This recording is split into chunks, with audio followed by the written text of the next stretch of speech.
সাম্প্রতিক যে বন্যা হয়েছে এটা আমরা সবাই জানি এবং আমরা সবাই আমাদের তরফ থেকে চেষ্টা চালিয়ে যাচ্ছি মানুষকে সাহায্য করার জন্য মানবিকতার খাতিরে।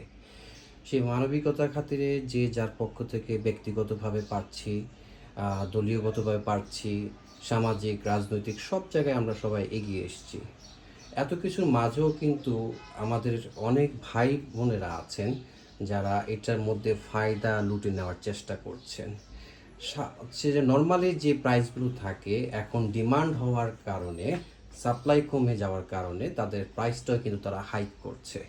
সো এই ক্ষেত্রে কিন্তু মানবিকতার পরিচয় দেওয়াটা খুবই প্রয়োজন বলে আমরা মনে করি, কিন্তু অনেকেই তা দিচ্ছেন না।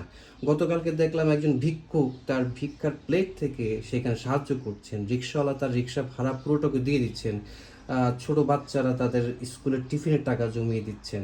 তো সেই জায়গার ক্ষেত্রে যারা ব্যবসা করে তারা কিভাবে এই ধরনের কাজগুলো করছে সেটাই আমার মাথায় আসে না। আমি আশা করব যারা ব্যবসায়ী ভাই বোনেরা আছেন তারা তাদের সামাজিক দায়বদ্ধতার থেকে এই বিষয়গুলো একটু নজর আনবেন। আমার সামনে আপনারা যে কার্টুন দেখতে পাচ্ছেন, আমি একটু আগে আমার ব্যক্তিগত পর্যায়ে আমার বন্ধু বান্ধব এবং কাজিনদের থেকে আমি অনেক কালেকশন করেছি, আলহামদুলিল্লাহ তারা সবাই সহযোগিতা করছে। এর মাঝে আমি অনেক জায়গায় দিয়েছি আর কিছু জিনিস এখানে দেওয়ার জন্য তৈরি হচ্ছি। সো তার মধ্যে খুবই জরুরি হচ্ছে স্যানিটারি ন্যাপকিন, তারপর হচ্ছে যে ওআরএস, তারপর হচ্ছে ফ্লাজিল বা নাপা টাইপের যে ট্যাবলেটগুলো আছে মেডিসিন, আমি সেইটা এখন কালেকশন করলাম।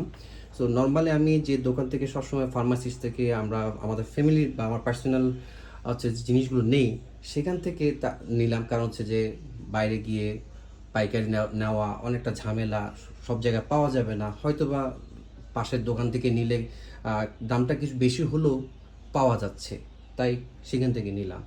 যখন ওনাকে বললাম যে আমি এই উদ্দেশ্যে নিচ্ছি, উনি কি করলেন, নর্মালি উনি যে রেটটা দিয়ে বিক্রি করেন তার চেয়ে কমিয়ে রাখলেন।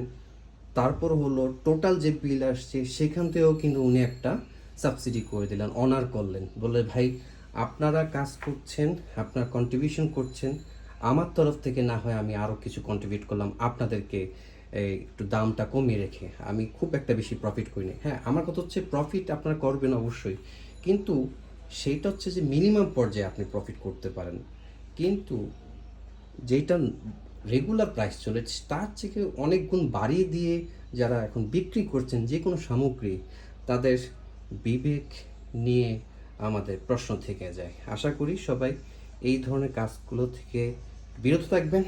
আমরা জাত ধর্ম বর্ণ নির্বিশেষে সবাই বাংলাদেশি, আমরা একে অপরের পাশে আছি, থাকবো, এই প্রত্যাশা করছি।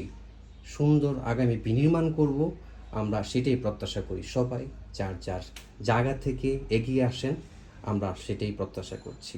আল্লাহ আমাদের সবাই প্রতি রহমত বর্ষণ করুন এবং সবাই আমরা চেষ্টা করি ইনশাল্লাহ এই দুর্যোগ থেকে আমরা কাটিয়ে উঠতে পারবো। আল্লাহ হাফেজ।